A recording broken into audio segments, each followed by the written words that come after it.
was a brilliant Jota moment actually, where you sort of, from our seats anyway, once he takes the touch, you know what's going to happen, and it was a brilliant moment.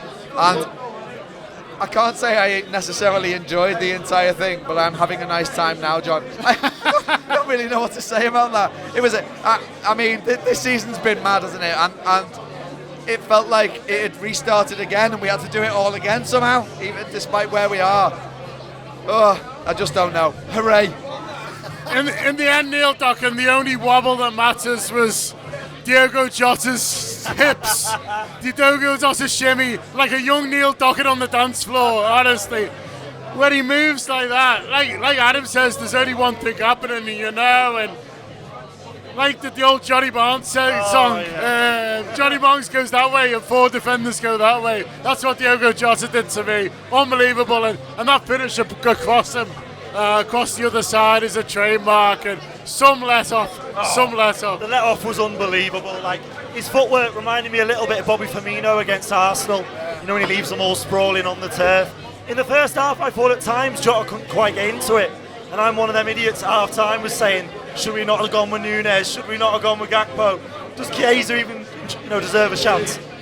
But I thought we were much better after the break. I thought we were a lot smarter, a lot braver on the ball. We were making smarter choices. We obviously defended a lot better, because in the first half at times we were all over the shop. But I like the fact that Diaz started going wide, going on the outside, and I thought he's going to see Diaz in his sleep tonight, isn't he? Jake O'Brien is going to see Luis Diaz in his nightmares. And Jota, what footwork and what a finish. And then for the next 5 minutes when we just sang his song over and over and over, like a cauldron of noise. I was loud, that one, it was amazing. It was just ringing over and over. And when it finally finished, I was a bit like, well, can we get off now? But there was half an hour to go. And from that on, it was pretty stressful from that point on. I saw Stu Wright on the way into the ground, on the way up the steps, on the way up the cop, and I was like, how good is it to be back here after 2.5 years without a football match? It's felt like those last 2.5 weeks. But then after that, I soon was regretting that choice of words, because it was stressful in that first We half. just saw Stu right afterwards, and he's tearing all his hair out. He's a really stressed man. I'd like to get out of here. He's on post-match points if you want to see a man with half a head of hair. But that let-off, let's do the let-off, because I went berserk.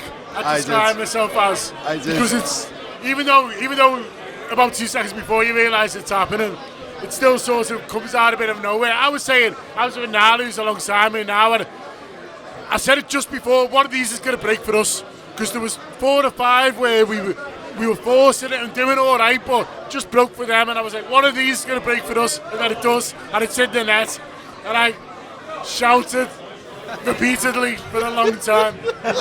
It was so good, the let-off. It was, I think Liverpool were excellent second half. I think they built pressure, and I thought Gravenberch was really good in doing that, and they moved the ball smartly.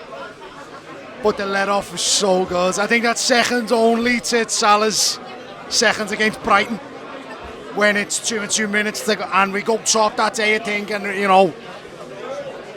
but it's so good, and it's like, falling over bodies, over places and all that, and that's what you're there for, them moments, innit?